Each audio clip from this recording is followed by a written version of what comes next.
23 তাতে আছে trauma and ষ্ট্ৰেছৰ ৰিলেটেড ডিজঅৰ্ডাৰ্ছ আমাৰ অসমীয়াত যেতিয়া আমি কওঁ তাক আঘাত আৰু চাপ সম্পৰ্কীয় বিকাৰ এতিয়া আমি যদি এনে কেতিয়াবা কওঁ যে তোমাৰ কেনেকুৱা আছে ইছৰাম মই ইমান চাপত আছো এই যে চাপ যেটো ষ্ট্ৰেছ এইটো ষ্ট্ৰেছে কি কৰে আমাৰ শাৰীৰিক আৰু মানসিক জীৱনত প্ৰভাৱ পেলায় আৰু তাৰ ওপৰত আলোকপাত কৰাৰ কাৰণে আজি মই তোমালোকৰ লগত বহিছো জীৱনটোত আমি নানা ঘাত প্ৰতিঘাতৰ মাজেৰে আগবাঢ়ো এই যে বিভিন্ন ঘাত প্ৰতিঘাতৰে আগবাঢ়োতে বিভিন্ন ঘটনাৰাজিৰ মুখামুখি হওঁ আৰু সেইবোৰে আমাক কি কৰে মানসিকভাৱে আৰু শাৰীৰিকভাৱে যথেষ্ট প্ৰভাৱ পেলায় যিসকল ব্যক্তিয়ে সেই প্ৰভাৱসমূহ ভালদৰে ঠিকমতে নিয়াৰিকৈ চলাই ল'ব নোৱাৰে তেতিয়া তেওঁলোকে প্ৰচণ্ড চাপৰ মুখামুখি হয় তে তোমালোকে গম পালা চাপ কেতিয়া হয় যেতিয়া শাৰীৰিক আৰু মানসিকভাৱে কোনো এটা পৰিস্থিতিৰ সন্মুখীন হ'লে আমি তাক বোজাটো বহন কৰিব নোৱাৰো বা দীৰ্ঘদিনৰ বাবে কঢ়িয়াই ল'ব নোৱাৰো তেতিয়া আমি চাপ বোলা বস্তুটোৰ আমি সন্মুখীন হওঁ এতিয়া আহা আমি থিওৰিটিক্যালি আগবাঢ়ো পিপিটিত মই দেখাইছো যে চাপ হৈছে এনে এক পৰিস্থিতি য'ত আমাৰ কল্যাণৰ বাবে বৰ্তমানে অনুভৱ কৰা প্ৰত্যাহ্বানবোৰ আমাৰ বিদ্যমান মোকাবিলা সম্পদতকৈ অধিক এতিয়া চোৱা চাপ আৰু অন্যান্য মনোবৈজ্ঞানিক উপাদানসমূহে শৰীৰত অৰ্থাৎ শৰীৰত কেনেদৰে প্ৰভাৱ বিস্তাৰ কৰে তাৰ ওপৰত আমি আলোচনা কৰিম চাপৰ উপাদানসমূহ দুই ভাগত ভাগ কৰিব পাৰি পোনতে এক নম্বৰতে পাওঁ শাৰীৰিক অৰ্থাৎ চাপৰ যেতিয়া প্ৰতিক্ৰিয়া শৰীৰত পৰে তেতিয়া আমি তাক কি কওঁ শাৰীৰিক প্ৰত্যাহ্বান আৰু যেতিয়া শৰীৰৰ ভিতৰত থকা মনটোত চাপৰ প্ৰতিক্ৰিয়া পৰে সেইটো হ'ব মানসিক আৰু সেই মানসিক প্ৰতিক্ৰিয়াই কি কৰে জীৱনৰ পৰিস্থিতিৰ লগত যিটো ধাৰণা আছে তাক দেখুৱাই দিয়ে চাপ হৈছে গতিশীল নিৰ্মাণ কিয়নো ইয়াৰ ফলাফল জীৱ আৰু পৰিৱেশৰ মাজত আন্তঃক্ৰিয়াৰ ফলত উৎপন্ন হয় এতিয়া চোৱা ট্ৰমা আৰু চাপ এই দুইটাই হৈছে এক ধৰণৰ মানসিক বিকৃতি মেণ্টেল ডিজঅৰ্ডাৰ বুলি ক'লে তোমালোকে কি বুজিবা যে ট্ৰমা আৰু চাপ ট্ৰমা হৈছে আঘাত ষ্ট্ৰেছ হৈছে চাপ তে চাপে কি কৰে আমাৰ ৰেসপন্স প্ৰসেস আৰু ষ্টিমুলাস কৰে যেতিয়া আমি পৰিস্থিতি তোমালোকে ছাত্ৰ ছাত্ৰীসকল এটা কথাই মনত ৰাখিবা যেতিয়া আমি পৰিস্থিতিৰ লগত খাপ খুৱাব নোৱাৰো তেতিয়া আমাৰ মনত প্ৰচণ্ড চাপৰ সৃষ্টি হয় আৰু চাপে তেতিয়া আমাৰ তিনিটা প্ৰকাৰে আমাৰ ওচৰত ক্ৰিয়া কৰে কেনেকুৱা জৈৱিকভাৱে মানসিকভাৱে আৰু সামাজিকভাৱে চাপে আমাৰ ওপৰত প্ৰভাৱ পেলায় বৰ্তমান পৰিস্থিতিৰ লগত মোকাবিলা কৰিব নোৱাৰিলে কি হয় আমাৰ মনত প্ৰচণ্ড চাপৰ সৃষ্টি হয় আৰু চাপৰ সৃষ্টি হ'লে শৰীৰত জৈৱিক মানসিক আৰু সামাজিকভাৱে আমি চলাফিৰা কৰাত বাধা আহি পৰে অত্যন্ত দৰকাৰী কথা এইটো তোমালোকে মনত ৰাখিবা চাপ হৈছে এক প্ৰকাৰ গতিশীল কিয়নো ইয়াৰ ফলাফল জীৱ আৰু পৰিৱেশৰ মাজৰ আন্তঃক্ৰিয়াৰ ফলত হয় হেন্সলে তেখেত হৈছে অষ্ট্ৰিয়ান বৰ্ণ হাংগাৰিয়ান চাইণ্টিষ্ট হয় তেখেতে কৈছে যে মানুহে তেওঁলোকৰ পাৰিপাৰ্শ্বিক পৰিস্থিতিৰ সৈতে মিলামিছা আৰু মোকাবিলা কৰোঁতেই চাপ অনুভৱ কৰে চাপ মানুহে এনেই নাপায় যেতিয়া কোনো এটা পৰিস্থিতিৰ লগত যেতিয়া মোকাবিলা কৰিব লগা হয় তেতিয়া চাপৰ সন্মুখীন হয় উদাহৰণস্বৰূপে চোৱা মই চাপৰ সন্মুখীন কেতিয়া হৈছো যেতিয়া মই এই ক্লাছটো তোমালোকক অনলাইন ল'ব লাগিব বুলি শুনিছিলো যদি মই অনলাইন ল'ব লগা ক্লাছটোৰ লগত মই নিজকে খাপ খুৱাব নোৱাৰো তেতিয়াহ'লে মোৰ কি হ'ব প্ৰচণ্ড চাপৰ মই পৰিম মই মানসিকভাৱে খুব অশান্তি অনুভৱ কৰিম আৰু সেই অশান্তিটোৱে কি হ'ব মোৰ মানসিকভাৱে ইমানেই তললৈ লৈ যাব যে মই যাৰে তাৰে লগত এডজাষ্ট কৰিব নোৱাৰিম তাৰ মানে মোৰ এনভাইৰনমেণ্টটোৰ লগত যেতিয়া মই এডজাষ্ট কৰিব নোৱাৰো তেতিয়া মানুহৰ কি হয় ষ্ট্ৰেছ হয়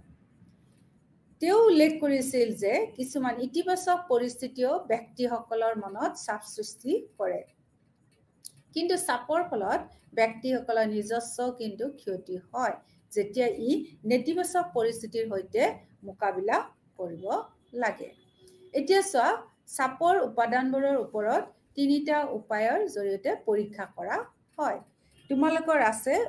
15.1 এইটো তোমালোকে উলিয়াই লোৱা পেজ নম্বৰ 377। তাতে কৈছে যে চাপৰ কম্পোনেন্ট আছে। এই কম্পোনেন্ট বিলাক যেতিয়া আমি পৰীক্ষা কৰো তেতিয়া তিনিটা প্ৰকাৰে পৰীক্ষা কৰিব পাৰো যে component of the stress can be examine by 3 following ways. এক নম্বৰ হৈছে উদ্দীপনা হিচাপে চাপ, তাৰ মানে ষ্ট্ৰেছ এজ ষ্টিমুলাছ উদ্দীপনা।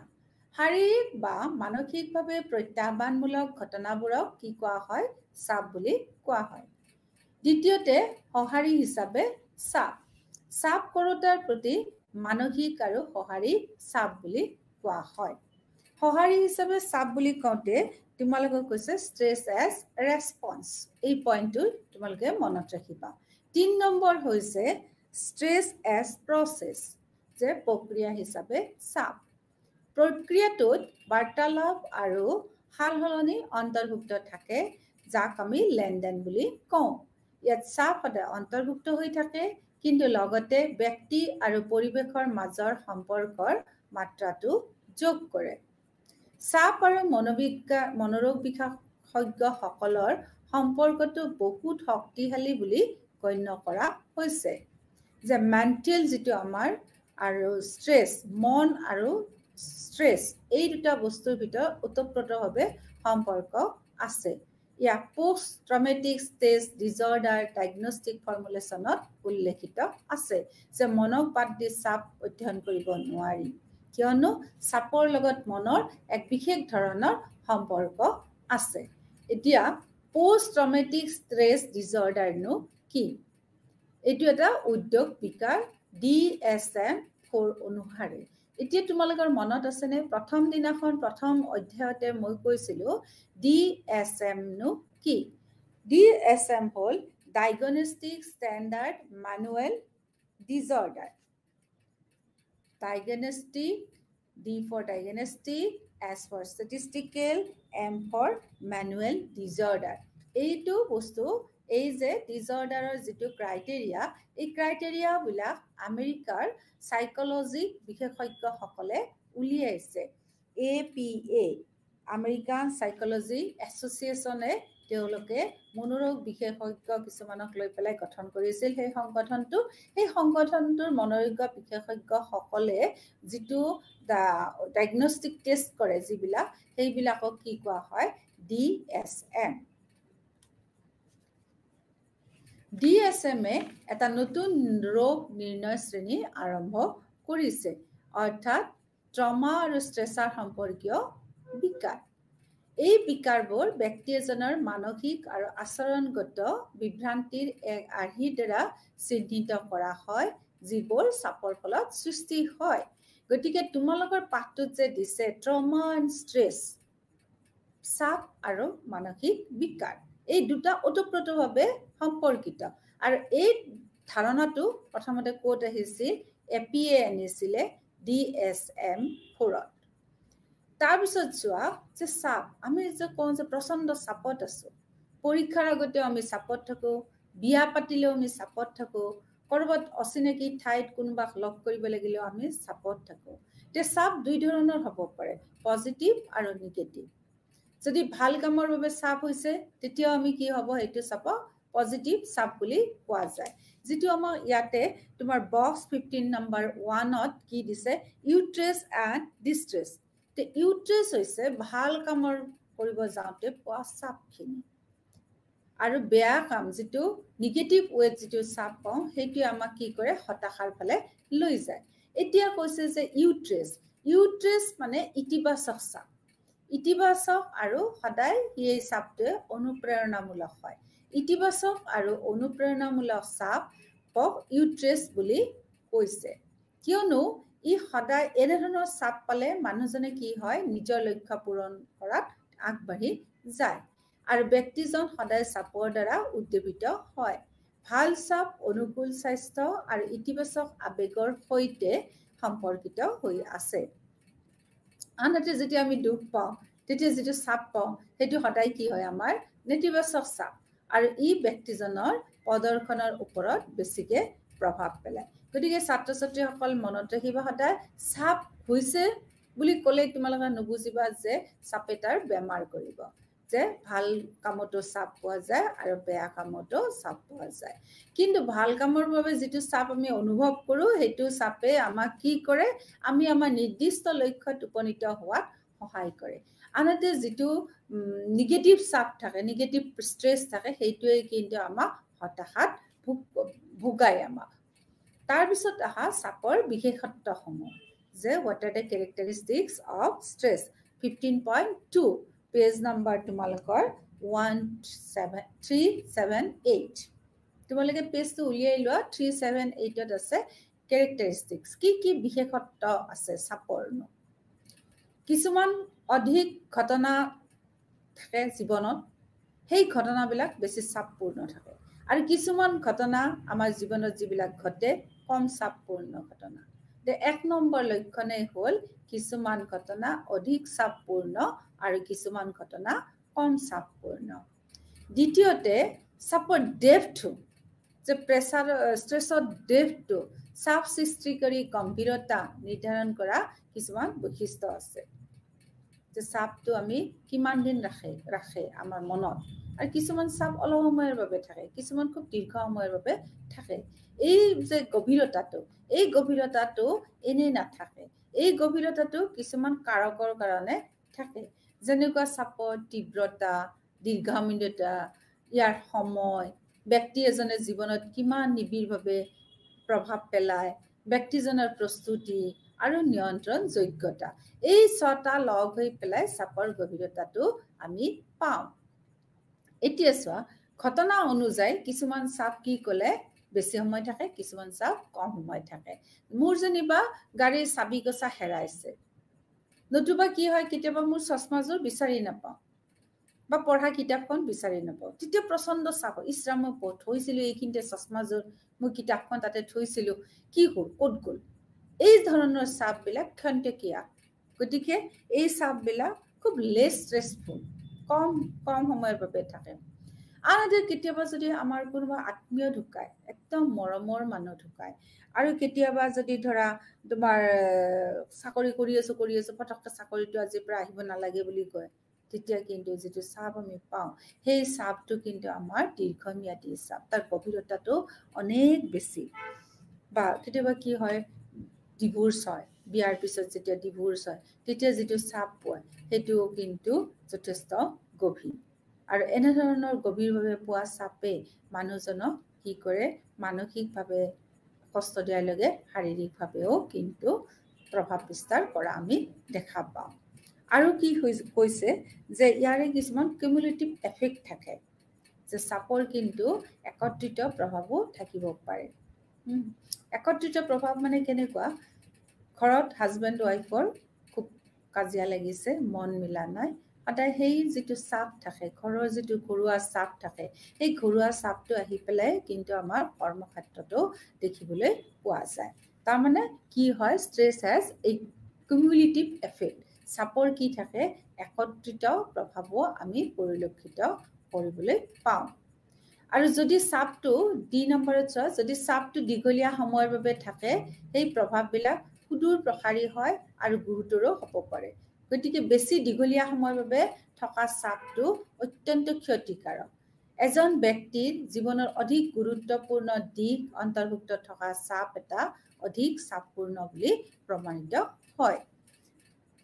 ABCDE বুজি পালা? তোমালোকে এতিয়া চাবা, চাপৰ আন এটা বিশেষত্ব হৈছে, লক্ষণ হৈছে, যদি চাপপূৰ্ণ পৰিস্থিতি ব্যক্তিজনৰ অতি নিকট বা তাৎক্ষণিক হয়, ইয়াৰ অধিক প্ৰভাৱ পৰে। উদাহৰণস্বৰূপে চোৱা, মোৰ খুৰাৰ আত্মীয়জন ঢুকাইছে, খুৰীমাৰ ফালৰ আত্মীয়জন ঢুকাইছে, যে মোৰ খুৰীৰ আত্মীয়জন ঢুকাইছে, তাতকে মোৰ প্ৰতিবেশী যাৰ লগত মই দিনটো উঠোতে বহোতে দেখি থাকো যাৰ ঘৰত যাওঁ তেওঁ যদি ঢুকায় তেতিয়াহ'লে তেওঁৰ প্ৰভাৱটো তেওঁৰ মৰণৰ যিটো প্ৰভাৱ তেওঁ যে নোহোৱা হৈ গ'ল এই পৃথিৱীৰ পৰা সেই প্ৰভাৱটো কিন্তু মোৰ মনত বেছি আঘাত দিব গতিকে চাপপূৰ্ণ পৰিস্থিতিটো ব্যক্তিজনৰ অতি নিকট বা তাৎক্ষণিকও হয়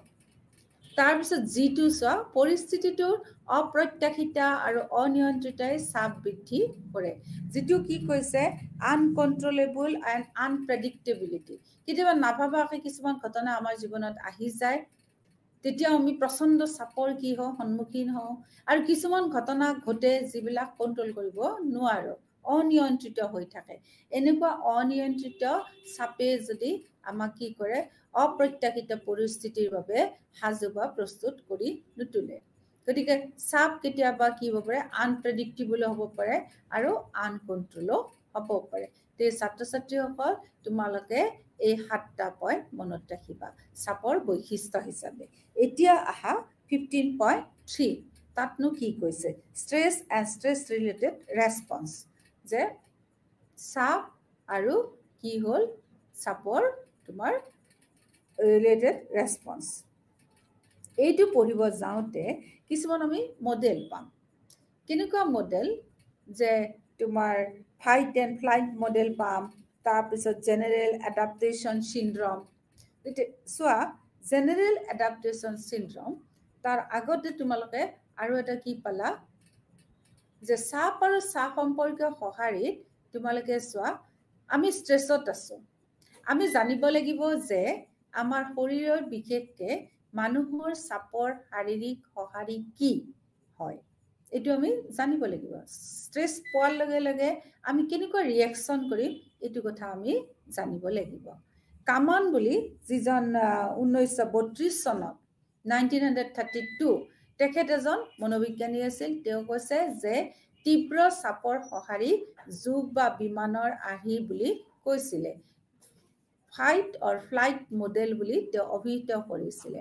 তেওঁ আলোচনা কৰিছিল যেতিয়া জীৱ এটাই চাপ অনুভৱ কৰে তেতিয়াহ'লে আমাৰ দেহত থকা নাৰ্ভাছ ছিষ্টেম যে আছে আৰু এণ্ডোক্ৰাইন ছিষ্টেম আছে এই দুটা অত্যন্ত জৰুৰীভাৱে কি হয় লগে লগে অনুপ্ৰাণিত হয়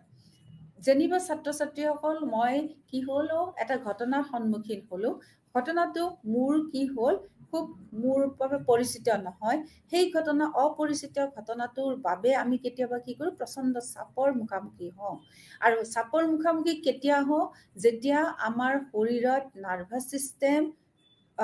সহানুভূতিৰ স্নায়ুতন্ত্ৰ আৰু অন্তঃস্ৰাৱী প্ৰণালী অৰ্থাৎ এণ্ডোক্ৰাইন ছিষ্টেম এই দুটাৰ জৰিয়তে আমাৰ কি হয় শৰীৰত দ্ৰুতভাৱে হৰমন ছিক্ৰেশ্যন হয় হৰমনৰ উৎসৰ্গ হয় যে হৰমন যেতিয়া ওলায় তেতিয়া আমি কি হ'ল বেছি চাপপূৰ্ণ আমি প্ৰভাৱ দেখিবলৈ পাওঁ তাৰপিছত চোৱা সাধাৰণ অভিযোজন লক্ষণ যাক ইংৰাজীত কোৱা হয় জেনেৰেল এডাপ্টেশ্যন চিণ্ড্ৰম GAS এইটো তোমালোকৰ চেকলিষ্টত আছে এইটো মানে কি GAS কোনে উলিয়াইছিল শেলিয়ে যে চাপৰ প্ৰতি সঁহাৰিৰ 3টা স্তৰ আছে এলাৰ্ম প্ৰতিক্ৰিয়া তাৰমানে শৰীৰে যেতিয়া যুঁজ বা উৰণৰ বাবে সাজু হয় তেতিয়া কি কয় সেইটো এলাৰ্ম প্ৰতিক্ৰিয়া কয় দ্বিতীয়তে প্ৰতিৰোধৰ স্তৰ যদি চাপ আমাৰ শৰীৰত দীঘলীয়া সময়ৰ বাবে থাকে তেতিয়া সদায় কি কৰে শৰীৰে সেই চাপটোৰ লগত এডজাষ্ট হ'বলৈ কি কৰে বাৰে বাৰে চেষ্টা কৰে সেইটো স্তৰক কি কৰে কি বুলি কয় প্ৰতিৰোধৰ স্তৰ তৃতীয়তে আমাৰ কি কয় নিষ্কাশনৰ স্তৰ এই স্তৰটোত দীঘলীয়া শাৰীৰিক উত্তেজনা হ্ৰাসকাৰী শৰীৰৰ শক্তিৰ ভাণ্ডাৰ বুলি কোৱা যায় আৰু এই 3টা স্তৰকে তোমাৰ শেইলি কি কৈছে জেনেৰেল এডাপ্টেশ্যন চিণ্ড্ৰম বুলি উল্লেখ কৰিছে চাপৰ আমি 2টা পৃথক প্ৰণালীও পাওঁ কাৰ মতে গুনাৰ আৰু কিউভিডে 2007 চনত তেওঁলোকে উলিয়াইছে যে ষ্ট্ৰেছৰ 2টা কি আছে প্ৰচেছ আছে যে এটা কি হৈছে চিম্পেথেটিক এড্ৰোনোমেলেৰী চিষ্টেম বুলি কোৱা হয় SAM আৰু আনটো কি কয় হাইপোথেলামিক পিটুইটাৰী এণ্ড্ৰিকৰ্টিকেল অক্ষ এই দুটা তোমালোকে মনত ৰাখিবা যে সাপৰ দুটা প্ৰণালী আছে কোনে উলিয়াইছিল গুণেৰ আৰু কিউভিডে তেওঁলোকে যি দুটা উলিয়াইছিল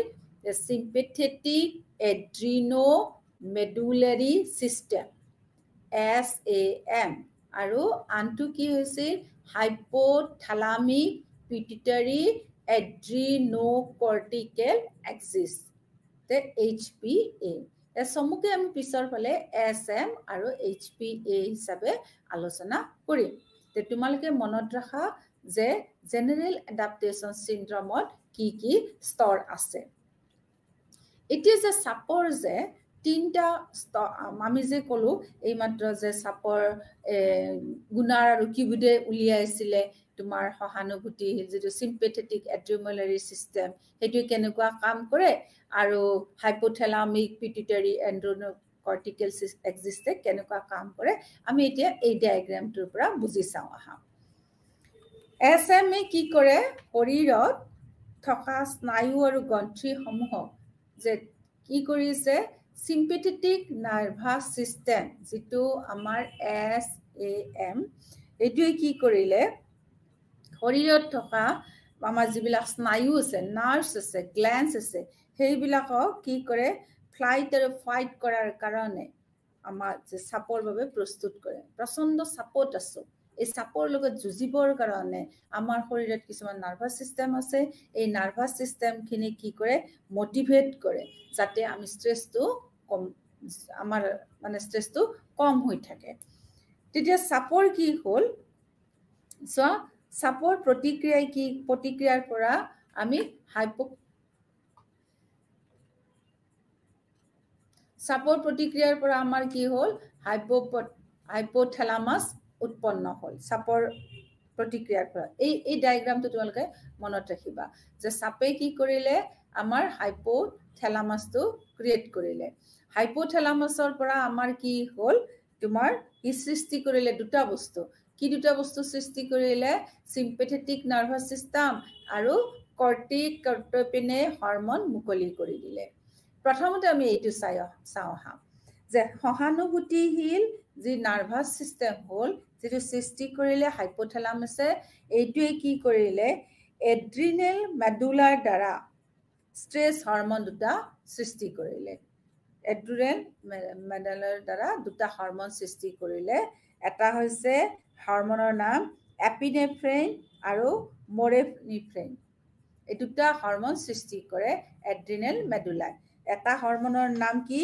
এপিনেফ্ৰাইন আৰু আনটোৰ নাম হৈছে নৰ'পাইনফ্ৰাইন এই দুটা হৰমন সৃষ্টি কৰে আৰু এই হৰমন দুটাই কি কৰে মানুহৰ শৰীৰত ক্ৰিয়া কৰি মানুহৰ শৰীৰৰ পেশীবিলাক যিবিলাক গ্ল্যান্ড আছে আৰু গ্ৰন্থি আছে সেইবিলাক এক্টিভেট কৰি দিয়ে লগালগ কি কৰে তোমাৰ এই এড্ৰিনেল মেডুলাই দুটা হৰমন ক্ৰিয়েট কৰে আৰু হৰমন সিক্ৰিয়েট কৰি আমাৰ যিখিনি নাৰ্ভত যিবিলাক আছে আমাৰ গ্ল্যান্ড আছে বা মাসুল আছে সেইখিনি তৎক্ষণাতে ক্ৰিয়া কৰে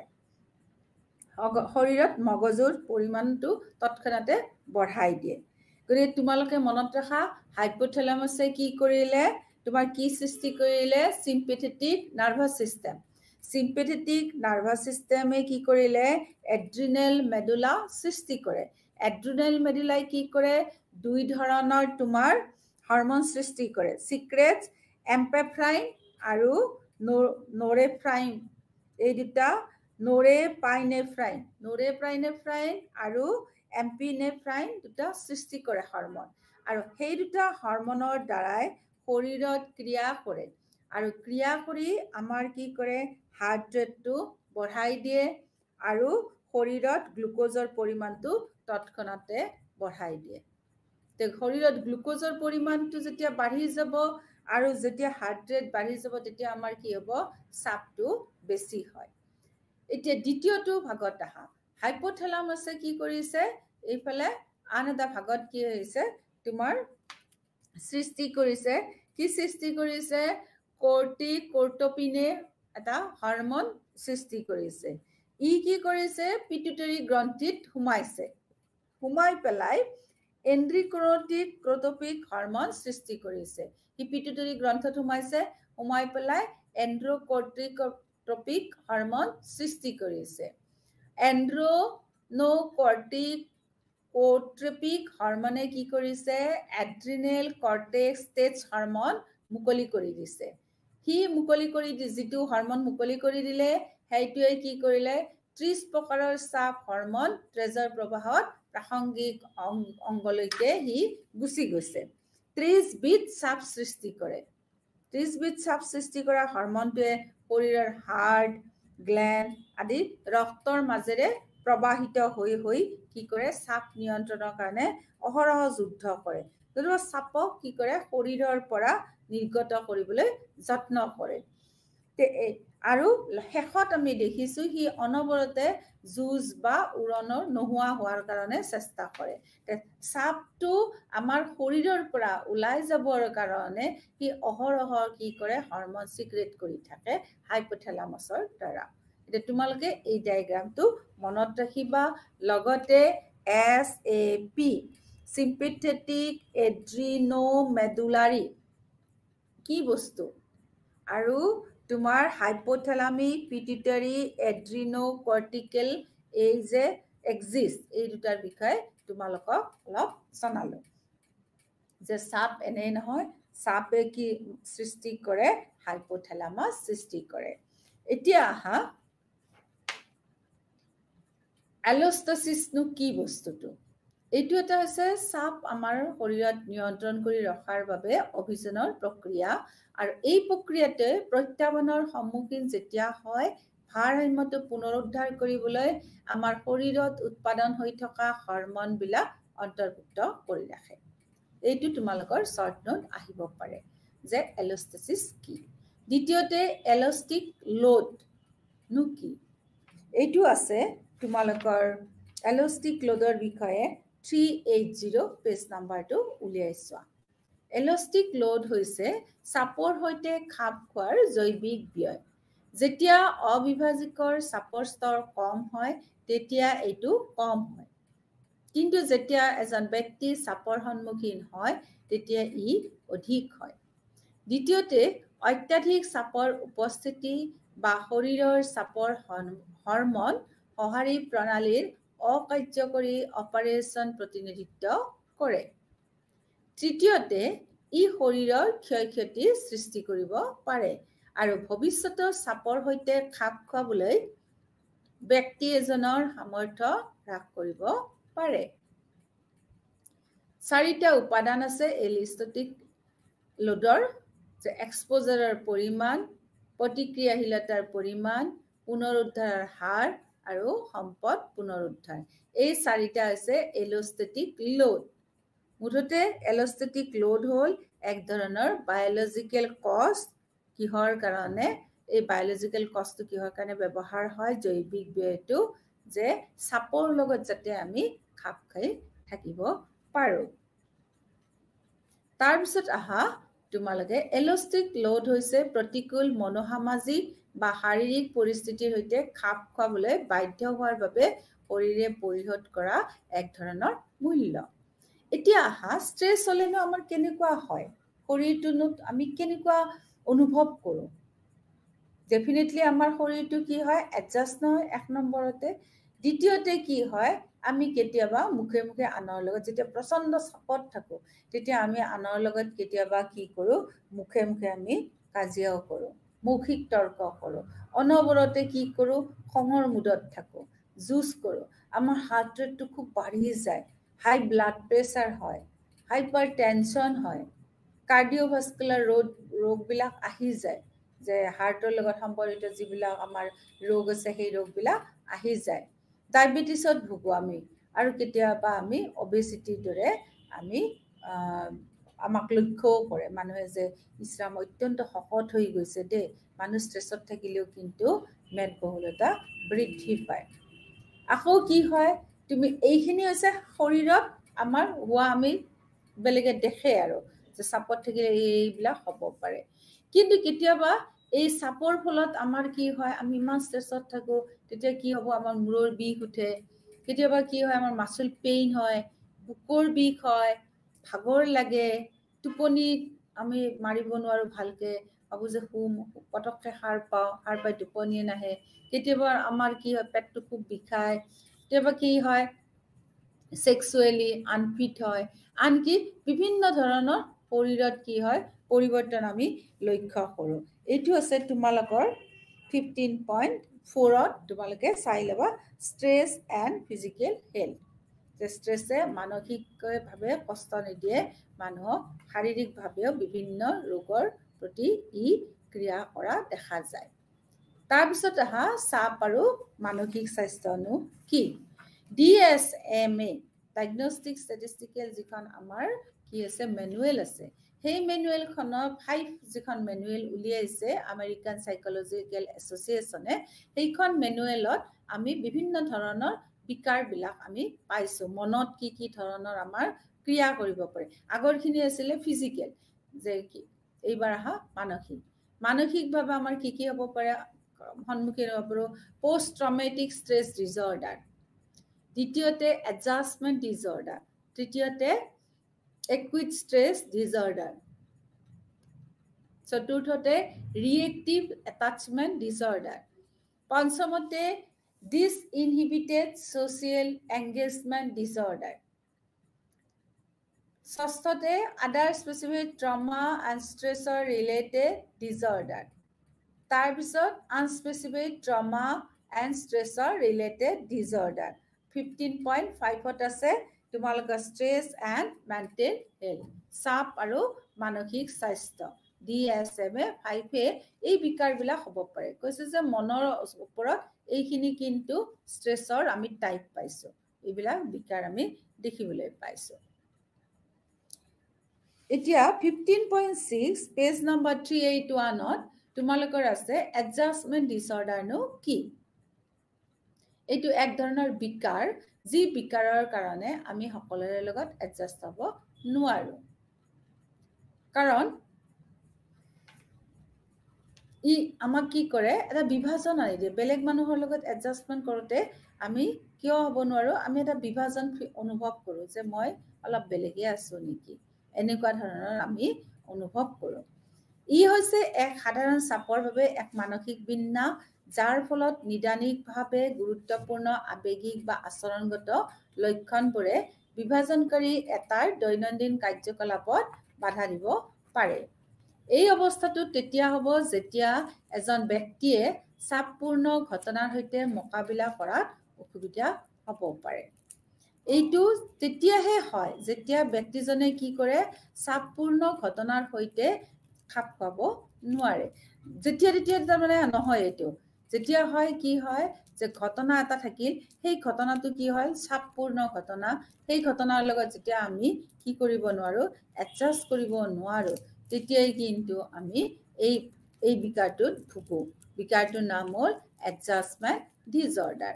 এতিয়া এই এডজাষ্টমেণ্ট ডিজঅৰ্ডাৰ হওঁতে আমি কেনেকুৱা লক্ষণ আমি পাওঁ, আমাৰ সেই পেচেণ্টজনৰ মাজত আমি কেনেকুৱা লক্ষণ আমি দেখিবলৈ পাওঁ। যে প্ৰথম কৈছে কগনিটিভ এণ্ড ইম'চনেল চিমটমছ, যে মানুহজন আৱেগিক আৰু কিছুমান জ্ঞানীয় লক্ষণ আমি দেখিবলৈ পাওঁ। কেনেকুৱা, মানুহজন নিৰাশাত ভোগে, উদ্বিগ্নতাত ভোগে, যে মানুহজন কি হয় হোপলেছ হয়, উদ্বিগ্নতাত ভোগে, বিচলিত হয়, উপভোগৰ অভাৱ, চবতে আমি য'ত ফূৰ্তি কৰি ভাল পাওঁ, য'ত আনন্দ পাওঁ সাধাৰণ মানুহে, কিন্তু সেনেকুৱা বিকাৰত ভোগা মানুহবিলাকে কি হয় শান্তি নাপায়, উদ্বিগ্নতাত সদায় ভোগ কৰে। দ্বিতীয়তে আৰু এটা কৈছে যে তেওঁলোকে অনবৰতে কান্দে, কিবা এটা কাম কৰিলে প্ৰেছাৰত আছে, গতিকে সিহঁতে কান্দে, টোপনি য'ত সমস্যা ভোগে, আনহাতে কি কৰে যিকোনো কথাতে তেওঁলোকে মনোযোগ দিব নোৱাৰে, অনবৰতে হতাশা হয়, ইমানেই হতাশা আহে পৃথিৱীৰ পৰা তেওঁলোক আনকি নোহোৱা হৈ যোৱাৰ কথাও ভাবে, তাৰমানে আত্মহত্যাৰ কথাও তেওঁলোকে ভাবে যেতিয়া এডজাষ্টমেণ্ট কৰিব নোৱাৰে। প্ৰথমটো আহিল আৱেগিক আৰু জ্ঞানীয় লক্ষণ। দ্বিতীয়তে আহিল আচৰণগত আমি কিছুমান লক্ষণ দেখিবলৈ পাওঁ, যিবিলাক লোকে এডজাষ্ট কৰিব নোৱাৰে। কেনেকুৱা লক্ষণ, সিহঁতে বেপৰুৱা হ'ব আৰু অনবৰতে বন্ধুৰ লগত কি কৰে ফাইটিং মুডত থাকে কাজিয়া কৰিম লগত থাকে বা কেতিয়াবা কি হয় তেওঁৰ বন্ধু বা পৰিয়ালৰ সদস্যসকলৰ পৰা নিজকে নিলগাই ৰাখে আনকি কেতিয়াবা কি হয় কমকে খায় খোৱাৰ ফলত দুৰ্বল অনুভৱ কৰে বিদ্যালয়লৈ যাম বুলি কয় ঘৰত কয় যে স্কুললৈ গৈছো কিন্তু স্কুলৰ বিদ্যালয়ত মানে স্কুলত ছাৰে তাক গমেই নাপায় তাৰমানে সি বিদ্যালয়খন পৰিহাৰ কৰে যিকোনো কাম দিলে কি কৰে এই কামটো ইচ্ছা নকৰে কৰিবলৈ যিকোনো কামে এৰাই চলিব বিচাৰে বা কিবা ওচৰত বস্তু থাকিল প্ৰপাৰ্টি থাকিল কিবা চেয়াৰ এখন থাকিল চাইকেল এখন থাকিল কি কৰে পটককে এনেকুৱা বিকাৰ থকা মানুহে ভাঙি পেলাব পাৰে 3 নম্বৰটো কৈছে কিছুমান আমি ফিজিক্যাল সিম্পটমসও দেখিম যিবিলাক এডজাস্ট কৰিব নোৱাৰে ফিজিক্যাল সিম্পটম কেনেকুৱা দেখিম কপনি থাকে গাটো অলময় কপি থাকে ভাল টোপনি নহয় ভাগৰ লাগে ভালকে হজম নহয় আনকি শৰীৰৰ গাঁঠিবিলাকৰ মাজতো বিষ অনুভৱ কৰা আমি দেখিবলৈ পাওঁ বিদ্ৰোহী হয় আবেগিক অনুভৱ বা আশাহীন অনুভৱ কৰে হোপলেছনেছ যে একোই নাই মোৰ জীৱনটো নিজৰ কোনো ধৰণৰ ৰেসপেক্ট নেদেখে আত্মসন্মানটো একেবাৰে নাই এইবিলাক হৈছে এডজাষ্টমেন্ট ডিসঅৰ্ডাৰৰ ভোগা লোকসকলৰ লক্ষণ এইখিনি তোমালোকে পাবা 15.6.1 symptoms of adjustment disorder তোমালোকে কি symptoms পালা emotional and cognitive symptoms behavioral symptoms আচৰণগত লক্ষণসমূহ ফিজিক্যাল symptoms পালা শাৰীৰিক লক্ষণসমূহ আৰু শেষত আমি ক'ব পাৰিলো যে বিদ্ৰোহী বা আবেগ অনুভৱ কৰে আশা নোহোৱা বুলি ভাবে জীৱনটো আৰু নিজৰ কোনো ধৰণৰ তেও আত্মসন্মান দিব নোৱাৰে এইখিনি হৈছে তেওঁলোকৰ লক্ষণ এতিয়া এডজাষ্টমেন্ট বিকাৰৰ টাইপ কি এইকেইটা আলোচনা কৰক এইখিনি তোমালোকৰ আছে পেজ নাম্বাৰ 383 তেওঁলোকে উদ্বেগৰ সৈতে থাকে সদায় ষ্ট্ৰেছত থাকে এইটো এটা টাইপ ইংৰাজীত কৈছে adjustment disorder with depress mood সদায় তেওঁলোকে হতাশাগ্ৰস্ততাৰ সৈতে থাকে এক নম্বৰটো কি হ'ল হতাশাগ্ৰস্ত মেজাজৰ সৈতে এডজাষ্ট কৰি থাকে এইটো এক নম্বৰ যে এইটো এটা টাইপ এই টাইপত কি কৰে যিবিলাক পৰে যিবিলাক মানুহ এবিলাক সদায় হতাশাগ্ৰস্তত ভুগে দুখী ভাগ কৰে ই ৰাম মোৰ একোই নাই জীৱনটোত মৰিবলৈ হ'ল যিবোৰ কামে তেওঁলোকক আনন্দ দিয়ে সেইবিলাকত তেওঁলোকে কোনো আনন্দ বিচাৰি নাপায় সেইবিলাক কাম কৰোতে সদায় দুখ মনে কৰে গতিকে এই টাইপটো কি কয় হতাশাগ্ৰস্ত মেজাজি লোক adjustment disorder with depress mood 2 number আহা উদ্বেগৰ সৈতে এডজাষ্টমেন্ট বিকাৰ উদ্বেগ এডজাষ্টমেন্ট ডিসঅৰ্ডাৰ উইথ এনজাইটি এনেকুৱা কিছুমান টাইপৰ আমি ডিসঅৰ্ডাৰ পিপল লগ পাওঁ গতিকে এনে ব্যক্তিবিলাকৰ কোনো ধৰণৰ একাগ্ৰতা নাই সদায় কামবিলাকত কি কৰে নিৰাশা অনুভৱ কৰে 3 নম্বৰ টাইপটো কৈছে উদ্বেগ আৰু হতাশাগ্ৰস্ততা মনোভাৱৰ সৈতে এডজাষ্টমেন্ট থকা এটা টাইপ আছে ডিসঅৰ্ডাৰ পিপল আছে 4 নম্বৰ কৈছে যে আচৰণৰ বিভ্ৰান্তিৰ সৈতে adjustment বিকাৰ যে another type of adjustment disorder who are disturbance of conduct আচৰণগত ঘটনা দেখা যায় যেনে কেতিয়াবা ইমানে তেওঁলোকে ডিসঅৰ্ডাৰত ভুগে জোৰকে গাড়ীখন চলায় বিহেভিয়াৰ এইটো বা কি কৰে বেলেগৰ বস্তু চুৰ কৰি আনে নতুবা কি কৰে অনাহকতে কাজিয়া তৰ্কত লিপ্ত হয় স্কুললৈ যাওঁ বুলি কৈ পেলাই নাযায় এনেকুৱা ধৰণৰ আচৰণ বিভ্ৰান্তিৰ সৈতে থকা এটা টাইপ আছে আন এটা টাইপ আছে কি আবেগ আৰু আচৰণৰ মিশ্ৰিত বিভ্ৰান্তিৰ সৈতে থাকে 5 নম্বৰ যেটো আবেগ আৰু আচৰণৰ মিশ্ৰিত বিভ্ৰান্তিৰ সৈতে এংগেজমেন্ট বিকাৰ পাওঁ আমি 6 নম্বৰতে কৈছে অনিৰ্দিষ্ট এডজাষ্টমেন্ট বিকাৰ এইটো কৈছে যে বিদ্যালয় বন্ধু পৰিয়াল আৰু কৰ্মক্ষেত্ৰত এনে বিসংগতি দেখা যায় শাৰীৰিক সমস্যাটো তেওঁলোকে ভুগে এডজাষ্টমেন্ট ডিসঅৰ্ডাৰৰ এইকেইটা প্ৰকাৰ তাৰপিছত সমন্বয় বিকাৰৰ কাৰণ হ'ব এডজাষ্টমেণ্ট ডিজঅৰ্ডাৰৰ কজেছবিলাক চোৱা সাধাৰণ কাৰণবোৰ হৈছে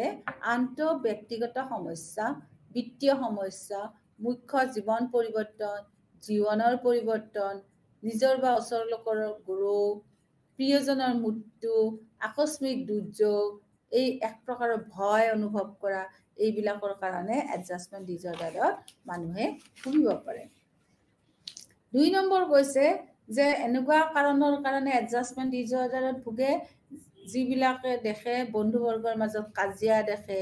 বা কেতিয়াবা কি হয় সেক্সৰ ওপৰত তেওঁলোকে কি হয় খুব এনজাইটি ফিল কৰে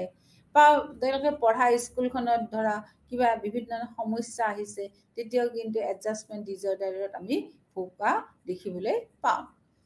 3 নম্বৰটো কাম সম্পৰ্কীয় সমস্যাৰ ওপৰত সমন্বয় যেতিয়া নাথাকে তেতিয়াও কিন্তু নিবনুৱাৰ বাবে কি হয় এডজাষ্টমেণ্ট ডিজঅৰ্ডাৰ পৰিলক্ষিত হয় 4 নম্বৰ দীঘলীয়া সময়ৰ বাবে যদি মানুহে অৰ্থনৈতিকভাৱে হতাশাত ভোগে হিও কিন্তু এক ধৰণৰ ডিজঅৰ্ডাৰ হ'ব পাৰে যদি এডজাষ্টমেণ্ট ডিজঅৰ্ডাৰবোৰ দীঘলীয়া হয় তেতিয়াহ'লে কিন্তু সেই ব্যক্তিজনে আত্মহত্যাও কৰিব পাৰে গতিকে প্ৰথমতে আমি গম পালো যে জেনেৰেল ফাইনেন্সে কোৱা বা ইণ্টাৰ ৰিলেশ্যনশ্বিপে কোৱা বা কোনোবা ধৰা একদম ওচৰৰ মানুহৰ যদি মানে অসুখ হৈছে বা কোনোবা যদি ঢুকাইছে একদম ভাল পোৱা মানুহ এজন বা হঠাতে কিবা এটা এক্সিডেণ্ট হৈছে এইবিলাকৰ কাৰণে কিন্তু এডজাষ্টমেণ্ট ডিজঅৰ্ডাৰ হ'ব পাৰে দ্বিতীয়তে কৈছে যে পৰিয়াল বা বন্ধুৰ মাজত যদি কাজিয়া লাগে বা সেক্সত যদি তেওঁ প্লিজিং নাপায় বা ধৰাচোন এই বিভিন্ন ধৰণৰ কাম সম্পৰ্কীয় সমস্যাত তেওঁ ভোগ কৰে সেনেকুৱা হ'লেও কিন্তু এডজাষ্টমেণ্ট ডিজঅৰ্ডাৰ হ'ব পাৰে আকৌ কেতিয়াবা কি হয় দীঘলীয়া সময়ৰ বাবে ফাইনেন্সিয়েলি ক্ৰাইচিছ হ'লেও কিন্তু হ'ব পাৰে এতিয়া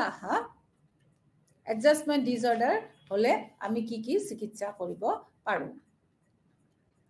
1 নম্বৰতে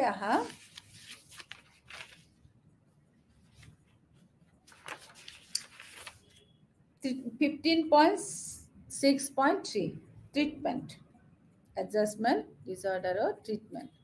যা মনোচিকিৎসা ঔষধ আদি এইবিলাক আমি ইউজ কৰিব লাগিব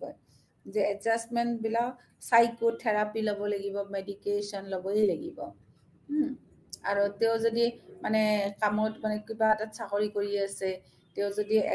আকৌ পুনৰ আগৰ অৱস্থাত আহিব লাগে বিভিন্ন ধৰণৰ থেৰাপি ইউজ কৰিবলৈ পোৱা যায়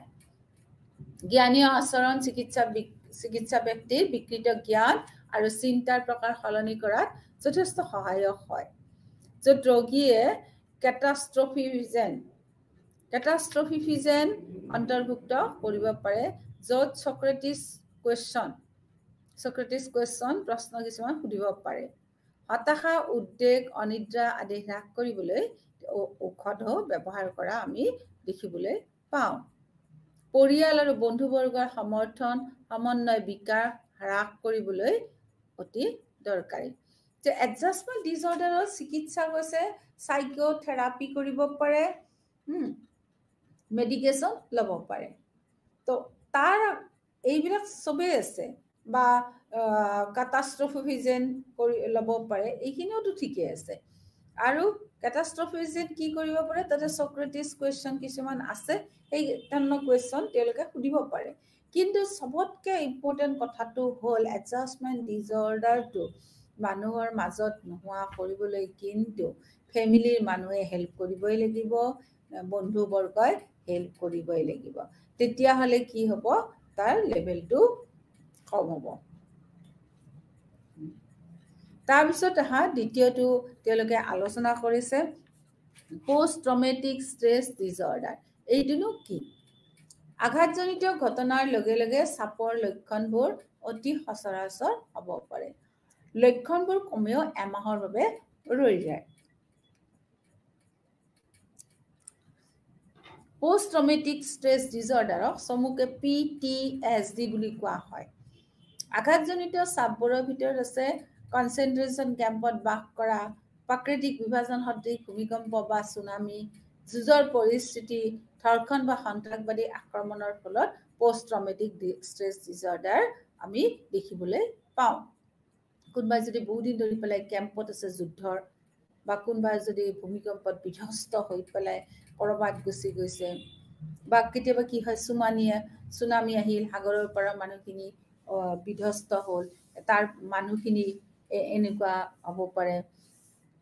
যুদ্ধত যদি যুদ্ধ হৈছে, ইউক্ৰেইন আৰু ৰাছিয়াৰ যুদ্ধ হৈছে, তাৰ মানুহখিনিও পোষ্ট ট্ৰমেটিক ডিজৰ্ডাৰত ভুগিব পাৰে। বা কেতিয়াবা কি হয়, ধৰ্ষণ কৰি গ'ল, ধৰ্ষণকাৰীবিলাক গুচি গ'ল, যোৱাৰ পিছত যিয়ে ভুক্তভোগী, সেই ভুক্তভোগীসকলেও কিন্তু এই ষ্ট্ৰেছ ডিজৰ্ডাৰত ভুগিব পাৰে। এতিয়া পোষ্ট ট্ৰমেটিক ষ্ট্ৰেছ ডিজৰ্ডাৰৰ বিশেষত্বসমূহ কি কি? লক্ষণবোৰ সাধাৰণতে আঘাতজনিত ঘটনাৰ 3 মাহৰ আগতীয়াকৈ আৰম্ভ হয়, কিন্তু কিছুমান ক্ষেত্ৰত দেখা যায় যে লক্ষণবোৰ প্ৰায় এবছৰ পিছতো কিন্তু আৰম্ভ হ'ব পাৰে। অনুপ্ৰৱেশ, 1 নম্বৰটো কৈছে যে 1 নম্বৰ বিশেষত্বটোৱে হ'ল অনুপ্ৰৱেশ। আঘাতজনিত ঘটনাটো নিৰন্তৰভাৱে এটা বা আন ধৰণে হয়। ই দুঃস্বপ্ন,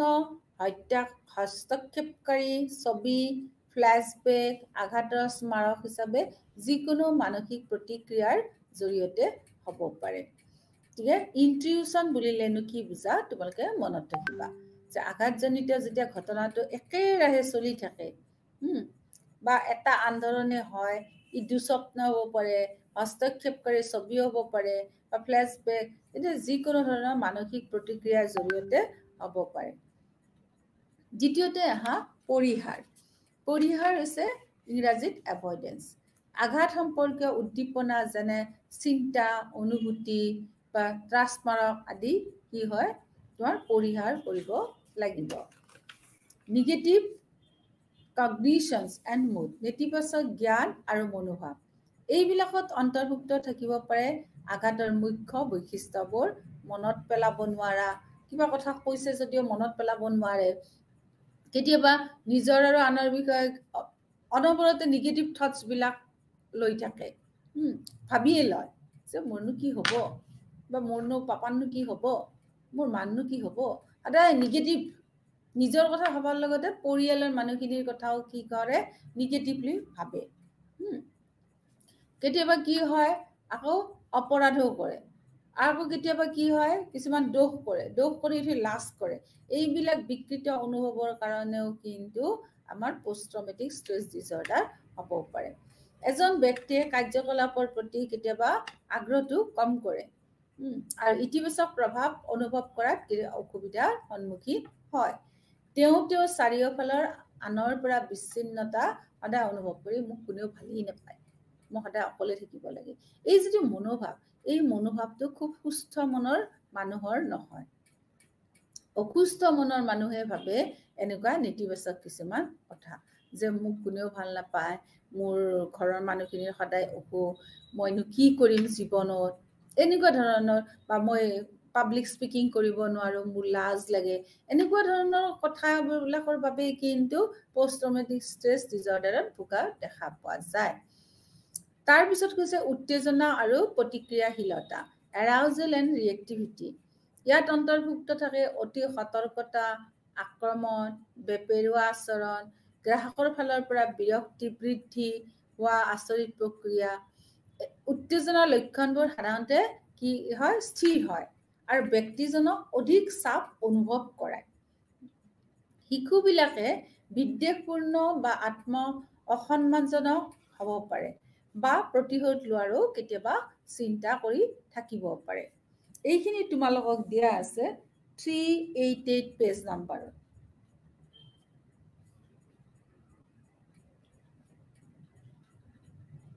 কাৰণবিলাক এতিয়া আমি আগৰখিনি কি পালো, সেইখিনি ডায়েগনচিছ কেনেকৈ কৰোঁ। এতিয়া আহা পোষ্ট ষ্ট্ৰেছ বিকাৰৰ কাৰণবিলাকনো কি কি। এইটো এটা বেদনাদায়ক অভিজ্ঞতাৰ বাবে হয়। সামাজিক সমৰ্থনৰ নিম্ন স্তৰ, বা মহিলা হোৱা, নিউৰোটিচিজম, আগৰ পৰা থকা হতাশা বা উদ্বেগ, হতাশাৰ পাৰিবাৰিক ইতিহাস, পদাৰ্থ ব্যৱহাৰ মানে ড্ৰাগছ আদিৰ ব্যৱহাৰ, এইবিলাকৰ বাবে পোষ্ট ট্ৰমেটিক বিকাৰ বিকশিত হয়। যে মই কি হয় মই ক্লাছ হিচাপে সমাজত মই ল' কেটেগৰী সেই ল' কেটেগৰী বুলি ভাবাৰ লগে লগে কি হয় আমাৰ এটা ষ্ট্ৰেছ আহি যায় চাপ এটা আহি যায় কিয় মইতো সমাজত গ'লে মোকতো কোনেও একচেপ্ট নকৰে মইতো সামাজিক সমৰ্থন নাপাম সেইটো এটা হ'ব পাৰে দ্বিতীয়তে হ'ব পাৰে মই লেডিজে মোক কোনে চাব এনেকুৱা ধৰণৰ হতাশা বা উদ্বেগত যেতিয়া ভাবে তেতিয়াও কিন্তু পোষ্ট ট্ৰমেটিক ষ্ট্ৰেছৰ বলি হ'ব পাৰে আকৌ কিছুমান কেতিয়াবা কি দেখা যায় এখন ঘৰত প্ৰায়ভাগ মানুহে হতাশাত ভোগে তেতিয়াও কিন্তু অট'মেটিক জেনাৰেশ্যন বাই জেনাৰেশ্যন সেই পৰিয়ালৰ সদস্যসকল হতাশাৰ চিকাৰ হয় তৃতীয়তে কৈছে যে এজন ব্যক্তিয়ে পৰিস্থিতিটো কেনেদৰে ব্যাখ্যা কৰে আৰু তেওঁলোকৰ নিজৰ চাপৰ লক্ষণবোৰৰ মূল্যাংকন কৰে সেইটোও কিন্তু পোষ্ট ট্ৰমেটিক ষ্ট্ৰেছৰ কিন্তু এটা বিকাশত ভূমিকা পালন কৰে বিপদাশংকাৰ কাৰকবোৰৰ ভিতৰত আছে পুৰুষ হোৱা যেনেকৈ ভাবে মই মহিলা কোনোবাই ভাবে মই ল'ৰা কাৰণে এইটো কৰিবই লাগিব মইতো নোৱাৰো কেতিয়াবা ভাবে মই কলেজত মোৰ কলেজ এডুকেশ্যনেই নাই কলেজত যাবই নোৱাৰিলো তেতিয়াও এইটোৰ কাৰণ এটা হ'ব পাৰে কেতিয়াবা কিছুমানে ভাবে যে আমাৰ ঘৰততো আছেই মেণ্টেল ডিজৰ্ডাৰ গতিকে এইটো আৰু হ'বই আৰু আমাৰ তাৰপিছত হ'ব পাৰে তোমাৰ চাইল্ডহুডত কিছুমান আচৰণগত সমস্যাৰ কাৰণে এইবিলাকৰ কাৰণেও কিন্তু পোষ্ট ট্ৰমেটিক বিকাৰ হ'ব পাৰে এজন ব্যক্তিৰ শৰীৰত চাপ হৰমনৰ যদি উপস্থিতি থাকে তেতিয়াও কিন্তু পোষ্ট ট্ৰমেটিক হ'ব পাৰে PSTD থকা মহিলাসকলৰ বেছলাইন কাৰ্টিসল অধিক আৰু মহিলাসকলক যদি মহিলাসকলক যদি টেষ্ট কৰা যায় তেতিয়াহ'লে তেওঁলোকৰ কৰ্টিসলটো যথেষ্ট পৰিমাণে থাকিবলৈ আমি পাওঁ উচ্চ স্তৰৰ ঘূৰ্ণীবতাহৰ সংস্পৰ্শ পালেও হয় কেতিয়াবা আমাৰ সাগৰৰ পাৰত যদি ঘূৰ্ণীবতাহত যদি খুব হাই ডেন্সিটি থাকে তেতিয়াও কিন্তু আমি PSTD অনুমান পাওঁ কিছুমান মানুহৰ কি হয় অনবৰতে কি কৰে নেটৱৰ্কত থাকে সামাজিক সমৰ্থনটো নাপায় তেতিয়াও কিন্তু PSTD বলি হ'ব পাৰে জিন আৰু পৰিৱেশে আঘাতজনিত চাপৰ ক্ষেত্ৰত একেলগে আদান প্ৰদান কৰে সম্প্ৰদায়ৰ মনোভাৱ কিছুমান ধাৰণা আৰু আচৰণৰ সৈতে সংলগ্ন কলংকৰ ফলত ব্যক্তি এজনৰ বিকৃত জ্ঞান বিশ্বাস বিকশিত হ'ব পাৰে আৰু তেওঁলোকক অধিক নেতিবাচক আৰু চৰম পৰিস্থিতিত চাপপূৰ্ণ পৰিস্থিতিৰ ব্যাখ্যা কৰিবলৈ অধিক অসুৰক্ষিত কৰি তুলিব পাৰে ঋণাত্মক আৰু অসহযোগিতামূলক পৰিৱেশো পোষ্ট ট্ৰমেটিক বিকাৰৰ কাৰণ হ'ব পাৰে মানে কোনো যদি তেওঁ হেল্প নকৰে সদায় যদি তেওঁ কাৰো লগত কথা নাপাতে কাৰো পৰা যদি কোঅপাৰেশ্যন নাপায় আৰু নিগেটিভ থটছ হ'লে এইটো পোষ্ট ট্ৰমেটিক হ'বই পাৰে তাৰপিছত 3 নম্বৰ ষ্ট্ৰেছ ডিছঅৰ্ডাৰ তোমালোকক যদিও পেজ নাম্বাৰ 15 পেজ নাম্বাৰ এৰি কিমান 381 পেজ নাম্বাৰত যোৱা 15.5ত 7টা মান দিছিলে তোমালোকৰ এইটো ষ্ট্ৰেছৰ বিষয়ে ডিছঅৰ্ডাৰ ষ্ট্ৰেছৰ কাৰণে হোৱা ডিছঅৰ্ডাৰ 7টা মান আছিলে কিন্তু তোমালোকৰ ষ্টাডি মেটেৰিয়েলত মাত্ৰ 3টা ডিছঅৰ্ডাৰে তেওঁলোকে হাইলাইট কৰিছে যে adjustment disorder post traumatic disorder আৰু 3 নম্বৰটো কৈছে একুৱেট ষ্ট্ৰেছ ডিছঅৰ্ডাৰ এইটোনো কি এইটো এটা অস্থায়ী স্থিতি যি আঘাতজনিত ঘটনাৰ লগে লগে 3 দিনৰ পৰা 30 দিনলৈকে চলিব পাৰে একদম কম সময়ৰ কাৰণে অস্থায়ী যেতিয়া ব্যক্তিজনৰ কোনো তীব্ৰ চাপৰ বিকাৰ ধৰা পৰে আৰু পিছত লক্ষণবোৰ এমাহ বা অধিক সময় ধৰি থাকে তেতিয়াই কিন্তু সেই ৰোগটো PSTD লৈকে যায় PSTD লৈকে যোৱাৰ আগতে যদি তাৰ সেই লক্ষণসমূহ ধৰি আনি যদি তাক ট্ৰিটমেণ্ট কৰে তেতিয়াহ'লে খুব ভাল একুইট হৈ থাকোঁতে ইয়াক যিকোনো ধৰণৰ আঘাতজনিত অভিজ্ঞতা যেনে গুৰুতৰ আঘাত দুৰ্ঘটনাত জড়িত হোৱা প্ৰিয়জনৰ মৃত্যু হোৱা প্ৰাকৃতিক বিভাজনৰ সংস্পৰ্শলৈ অহা বা মাৰাত্মক ৰোগৰ বাতৰি আদিৰ দ্বাৰাও সংঘটিত হ'ব পাৰে যেনেকুৱা আমাৰ কেইদিনমান আগতে কি হ'ল কভিডটোৰ চবেই ল'ব পৰা নাই ষ্ট্ৰেছটো এইটো এটা একুইট ষ্ট্ৰেছ ডিছঅৰ্ডাৰত পৰিছে গতিকে মাৰাত্মক ৰোগ বুলি যেতিয়া লৈছে সেইটোৰ দ্বাৰাও চব মানুহে ষ্ট্ৰেছটো ল'ব পৰা নাই নলাই পেলাই কিছুমান মানুহ সেনেকৈও মৃত্যু ঘটিছে বা প্ৰচণ্ড চাপত থকাও আমি দেখিবলৈ পাইছিলোঁ। আৰু এজন ব্যক্তিৰ একুইট ষ্ট্ৰেছ ডিছঅৰ্ডাৰ যে এবাৰেই হ'ব সেইটো নহয়। কোভিড আহি গ'ল, কেইদিনমান পিছত হয়তো পৰীক্ষাৰ কাৰণে হ'ব, কেইদিনমান পিছত হয়তো কোনোবা এজন ঢুকালে তেতিয়া হ'ব। ইয়াৰ মানে স্থিতিটো খুব অস্থায়ী, একাধিকবাৰ হ'ব পাৰে এজনৰ জীৱনত। যিসকলৰ পৰিয়ালত মানসিক ৰোগ আছে তেওঁলোকৰতো হ'বই, তীব্ৰ চাপৰ ফলতো হয়। কি হ'ব, আমাৰ ঘৰতো আছেই মেণ্টেল ডিছঅৰ্ডাৰ মানুহ। গতিকে এনেকুৱা ধৰণৰ সৰু সৰু যিবিলাক আছে সেইবিলাক কি হয় তোমাৰ এইটো ভাগত পৰে। তীব্ৰ চাপ বিকাৰৰ চৰ্তবিলাক কি কি? পোনপটীয়াকৈ বেদনাদায়ক ঘটনাবোৰৰ অভিজ্ঞতা লাভ কৰা। ব্যক্তিগতভাৱে ঘটনাবোৰ আনৰ ক্ষেত্ৰত সংঘটিত হোৱাৰ দৰে জানিব পাৰি যে আঘাতজনিত ঘটনাবোৰ পৰিয়ালৰ এজন ঘনিষ্ঠ সদস্যৰ ক্ষেত্ৰত সংঘটিত হৈছিল। বেদনাদায়ক ঘটনাবোৰৰ যদি পুনৰাবৃত্তি ঘটে, অনিচ্ছাকৃত আৰু হস্তক্ষেপমূলক দুখদায়ক স্মৃতি হয় তেতিয়াও এইটো এটা কাৰণ হ'ব পাৰে। তীব্ৰ বা দীঘলীয়া মানসিক কষ্ট আঘাতজনিত ঘটনাৰ এটা দিশ হ'ব পাৰে। কোনোবাই যদি খুব ধৰণৰ মানসিক কষ্ট পায়, বহুদিন ধৰি যদি ভোগ কৰি আছে, তেতিয়াও কিন্তু এইটো এটা ডিছঅৰ্ডাৰ হ'ব পাৰে। সুখ, সন্তুষ্টি বা প্ৰেমময় অনুভূতি অনুভৱ কৰিবলৈ যদি নোৱাৰে, তেতিয়াও কিন্তু আমাৰ একুইট ডিছঅৰ্ডাৰ হ'ব পাৰে। এজনৰ চাৰিওফালৰ বা নিজৰ বাস্তৱতাৰ এক পৰিৱৰ্তিত অনুভূতি অনুভৱ কৰিলেও কিন্তু একুইট ডিছঅৰ্ডাৰৰ বলি হ'ব পাৰে। বিচ্ছিন্ন স্মৃতিভ্ৰমৰ বাবে ট্ৰমেটিক ঘটনাবোৰৰ এটা গুৰুত্বপূৰ্ণ দিশ হৈছে মনত ৰাখিব নোৱাৰে। বেদনাদায়ক ঘটনাবোৰৰ বিষয়ে দুখদায়ক স্মৃতি, চিন্তা বা অনুভূতিবিলাক পৰিহাৰ কৰিবলৈ প্ৰচেষ্টা কৰে। যিকোনো ধৰণৰ ঘটনাবিলাক যদি দুখ থাকে, সেই ঘটনাবিলাক, দুখদায়ক ঘটনাবিলাক তেওঁলোকৰ মনৰ ভিতৰৰ পৰা উলিয়াই দিবৰ কাৰণে চেষ্টা কৰে। এইটো এটা লক্ষণ। 8 নম্বৰত চোৱা, মানুহ, স্থান, কাৰ্যকলাপ, বস্তু, পৰিস্থিতি যি বেদনাদায়ক ঘটনাৰ সৈতে সম্পৰ্কিত ঘনিষ্ঠতাৰ বিষয়ে দুখদায়ক স্মৃতি, চিন্তা বা অনুভূতি জাগ্ৰত কৰে, সেইবিলাক বাহ্যিক স্মাৰক পৰিহাৰ কৰিবলৈ চেষ্টা কৰে। টোপনিৰ ব্যাঘাত যেনে টোপনি যোৱা বা টোপনি যোৱাত অসুবিধা, অস্থিৰ টোপনি, যধে মধে যেতিয়া তেতিয়া সাৰ পোৱা, এইবিলাকো কিন্তু একুইট ডিছঅৰ্ডাৰৰ লক্ষণ হ'ব পাৰে। খিংখিঙীয়া আচৰণ, অনবৰতে খঙত থকা বা সাধাৰণতে যদি কোনোবা মানুহে কিবা কথা কয় তাক এটাক কৰা মুখেৰে, কেতিয়াবা হয় ফিজিকেলিও এটাক কৰা আমি দেখিবলৈ পাওঁ, শাৰীৰিকভাৱেও এটাক কৰা আমি দেখিবলৈ পাওঁ। অতি সতৰ্কতা, একাগ্ৰতাৰ সমস্যা, উচ্ছ্বাসিত আচৰিত ধৰণৰ যদি আমি সঁহাৰি পাওঁ, বিভ্ৰান্তিৰ ম্যাদটো আমি যদি চাওঁ, একুইট ষ্ট্ৰেছ ডিছঅৰ্ডাৰৰ ম্যাদটো যদি চাওঁ, সিহঁতে 3 দিনৰ পৰা খুব বেছি 1 মাহলৈ থাকে,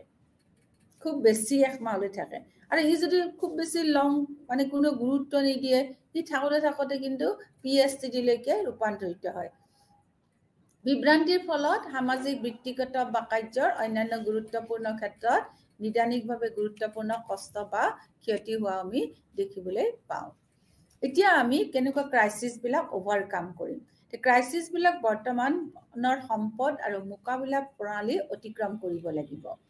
সংকটৰ মাজেদি তীব্ৰ বিকাৰবিলাক সমাধান কৰিব লাগিব। ব্যক্তি এজনৰ ৰিকনষ্ট্ৰাক্ট আৰু ৰিমেক কেতিয়াও কৰা নহয়, কিন্তু ব্যক্তিজনক সংকটৰ মাজেদি যোৱাত আমি সহায় কৰিব পাৰোঁ। এতিয়া ছাত্ৰ ছাত্ৰীসকল মনত ৰাখিবা, চাপটো আমি ওলাই